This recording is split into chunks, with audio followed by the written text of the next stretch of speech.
Crunches, a simple exercise with a huge impact. A statement that rings true for anyone who's ever embarked on a fitness journey. Crunches, often overlooked and underestimated, are in fact a powerhouse of benefits, waiting to be unlocked by those willing to put in the effort. Let's take a moment to appreciate this humble exercise. What makes crunches such an integral part of any fitness routine? Well, the answer lies in their ability to target one of the most vital parts of our body, the core. A strong core is like the foundation of a building. It holds everything else together. It supports our body, aids in balance, and plays a crucial role in our overall fitness. When we perform a crunch, we engage the muscles in our abdomen, back, and pelvis, effectively strengthening our core. A strong core not only enhances our physical performance, but also improves our posture. Yes, you heard that right. Crunches can help you stand taller and prouder, exuding confidence like never before. But the benefits of crunches extend far beyond aesthetics or posture. They can significantly enhance our overall fitness levels. How? By improving our body's ability to perform daily tasks with ease and efficiency. Be it lifting a heavy grocery bag, playing your favorite sport, or even just walking up a flight of stairs, a strong core can make all the difference. Moreover, crunches can also play a role in injury prevention. A strong core can provide better stability and balance, reducing the risk of falls and injuries. So, whether you're a fitness enthusiast, a professional athlete, or someone who simply wants to stay healthy, crunches can be a great addition to your workout routine. To sum up, crunches are a simple yet powerful exercise. They improve our core strength, enhance our posture, boost our overall fitness, and even aid in injury prevention. They're a testament to the saying, "Great things come in small packages." Now that we understand the power of crunches, it's time to learn how to do them correctly. So stay tuned as we dive deeper into the world of crunches in the next segment. A crunch is more than just lifting your torso off the ground. It's a precise movement that engages specific muscles. Now, let's dive into the anatomy of a crunch. When you perform a crunch, you're not just engaging one, but several muscles. The most notable one is the rectus abdominis, commonly known as the six-pack muscle. This muscle, stretching vertically along the length of your abdomen, is the one responsible for that coveted, well-defined look. When you crunch, you're essentially shortening this muscle, drawing the ribs and the hips closer together. Moreover, the obliques are also hard at work during a crunch. These muscles are located on either side of your rectus abdominis, and they play a pivotal role in rotating and side-bending your torso. So, when you're performing a crunch, your obliques help stabilize your body, keeping you balanced as you lift your torso off the ground.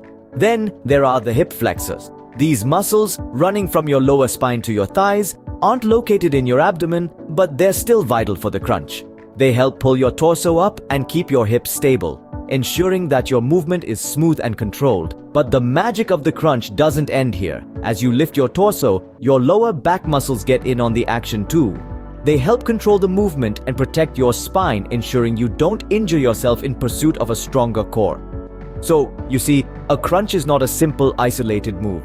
It's a symphony of muscles working together, each playing its part to give you a well-rounded workout. It's not just about getting a six-pack. It's about building a strong, balanced core that supports all your other movements. Whether you're lifting weights, running, or even just walking, understanding the anatomy of a crunch is the first step towards doing them correctly. Next time you drop down for a set of crunches, remember the legwork your muscles are doing. It might just make those reps a little easier to bear. The setup for a crunch is as important as the exercise itself. It's the foundation that sets the stage for all the action that follows, and getting it right can make all the difference. Let's start by getting into the correct starting position for a crunch. First, you'll want to find a comfortable spot on the floor. Carpet or a yoga mat can provide a bit of cushion for your back. Once you've found your spot, lie down flat on your back. Your spine should be in a neutral position, not arched or pressed into the floor. This is crucial for protecting your back and getting the most out of the exercise. Next, bend your knees. Your feet should be flat on the floor, hip-width apart. This position helps to stabilize your lower body and allows you to focus on the work your abs are doing. Now, let's talk about what to do with your hands. There are two main options here. You can either place them lightly on either side of your head, or you can cross them over your chest. Both options are perfectly fine, and you can choose whichever feels most comfortable for you. Just remember, if you choose to place your hands by your head, avoid pulling on your neck as you crunch. Your hands are there for support, not to do the work for your abs. Finally, you'll want to engage your core. Think of pulling your belly button in towards your spine. This helps to activate your abdominal muscles, preparing them for the work ahead. Setting up for a crunch might seem simple, but each step is crucial. From the flat back to the bent knees and the placement of your hands, every detail plays a part in ensuring a successful workout. And remember, the best workout is a safe workout, so take the time to set up correctly. With the right setup, you're halfway to a perfect crunch. Now, it's time to crunch. The crunch is a go-to exercise for many of us seeking that chiseled midsection. But it's not about how many crunches you can do, it's about how well you execute each one.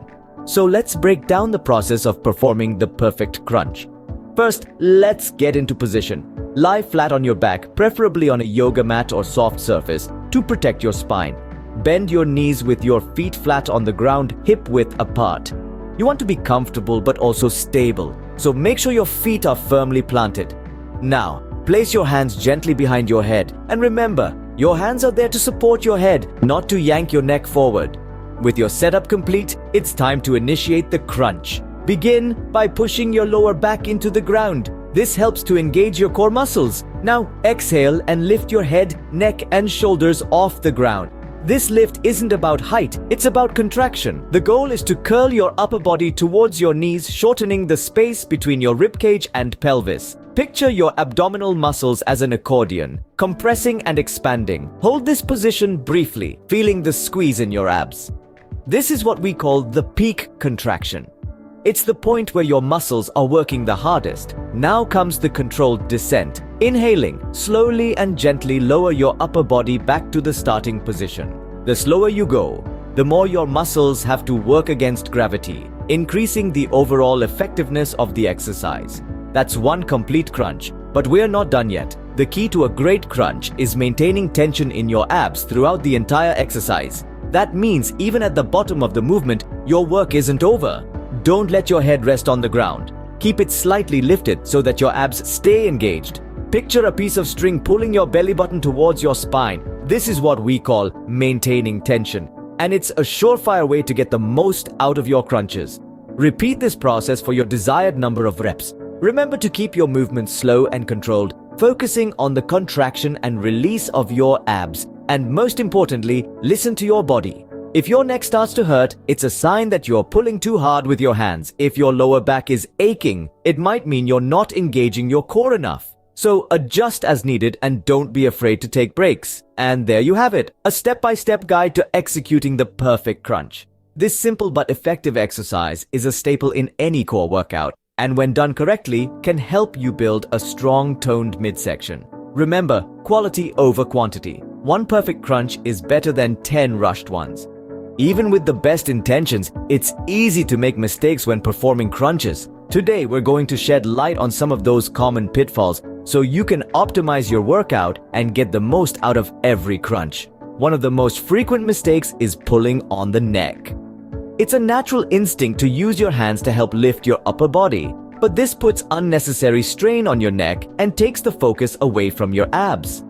Instead of pulling your neck, imagine you're holding a small fruit, like a peach, between your chin and chest. This will help keep your neck relaxed and aligned with your spine, allowing your abs to do the work they're meant to. Next up, let's talk about jerky movements. Often, in the quest to complete as many crunches as possible, form flies out the window. Quick jerky movements might give the illusion of working harder, but in reality they're not doing your body any good. Slow, controlled movements are the key to effective crunches.